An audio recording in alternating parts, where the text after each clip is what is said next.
When a dimensional constraint is defined, it's displayed in the parameters manager. Now there you can change the value or you can add what's called a formula. Well, let's open up our example file. Look at the mechanical example-imperial.dwg file. Now here we have a fully constrained object. It has all the geometric constraints that you could possibly have. I'm going to turn those off. And it also has dimensional constraints. Now, as you zoom in and out, the text for those constraints will stay the same height and relative to the rest of your screen. So it's going to kind of block your view. So that's why a lot of times you'll have these constraints hidden.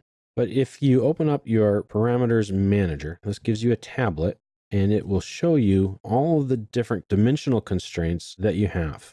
Now, dimensional constraints can work in a couple of different ways. They can work very straight up in that your value is exactly what it's measuring, that distance or that radius, that size. But if you look at some of these, you'll see the bolt holes top left as an example. The parameter here says bolt hole. Well, bolt hole is this dimensional constraint. Its value is 1 inch, and it tells you what type it is right here. It's a diameter. That tells you that your bolt hole left is going to be the same value as the bolt hole dimensional constraint. So you can do that. You can really program your line work this way. And that's how we do that. So our bolt hole diameter is controlling the diameter of this circle. And we have this equals geometric constraint to make sure that it is equal to this hole. Same with this hole. Same with all of these. That way, when you change one, you change all of them because they're equal. And so this bolt hole, which equals 1 inch, that's right here, is also constrained to up here to this dimension. We have two different dimensional constraints: bolt hole top left, bolt hole left half. Now you've got to get creative with these names so you can keep track of them. And so that's one thing you have to keep in mind. I'm going to hide the properties palette here so we can see the screen a little better. So this is kind of complex here, but what this drawing does is that when I change the circle diameter of the bolt hole, it will change the cross-sectional view. So if I change this expression to 2, it changes its value to 2. And you saw here, bolt hole and bolt hole half changed as well.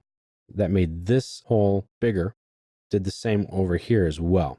So again, when your dimensional constraints are created, they're defined or displayed here in the parameters manager. And here you can change the value or you can add a formula.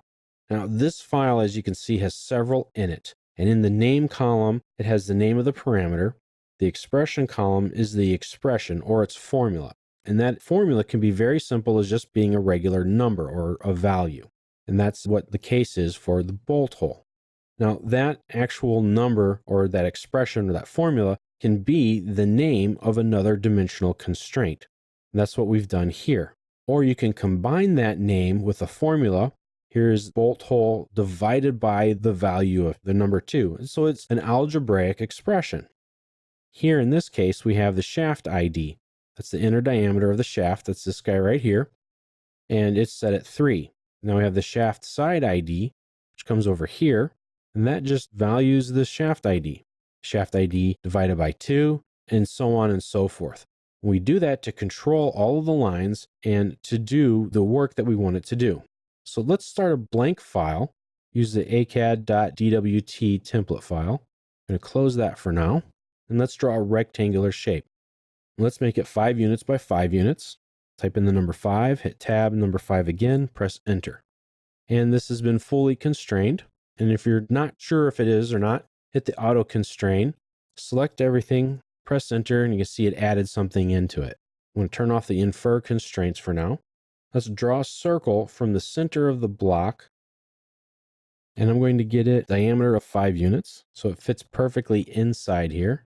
I'm going to auto constrain this to see if anything changes. And we have some tangents there now.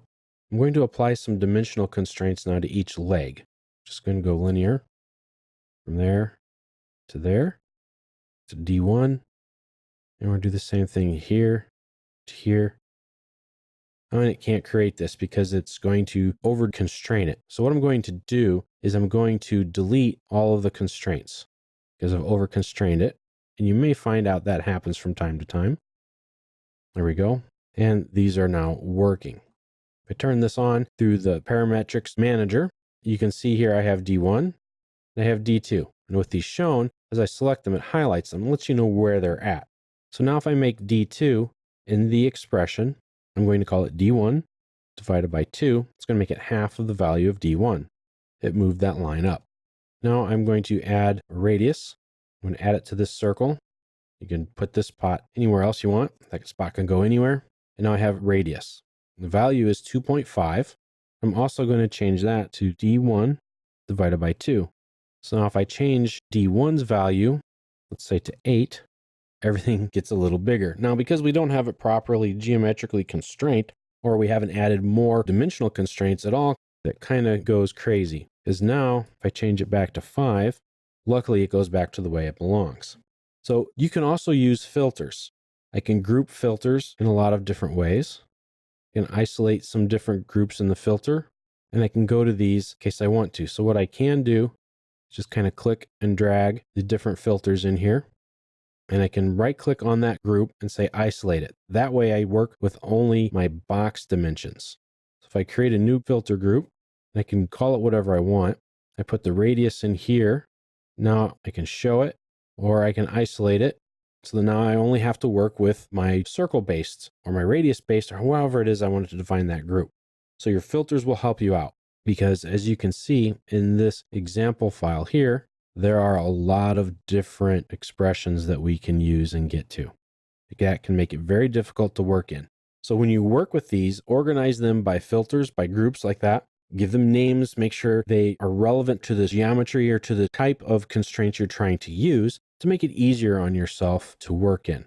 But you can remember to use your dimensional constraints to define something, and then you can use other constraints to make something equal to that or some fraction of it or relate to it in some other way.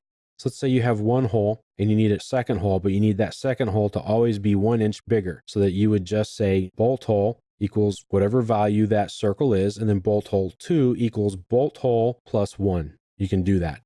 So your dimensional constraints can really help you organize your line work and keep everything relative to each other so that making changes to a design are fast, complete, and accurate.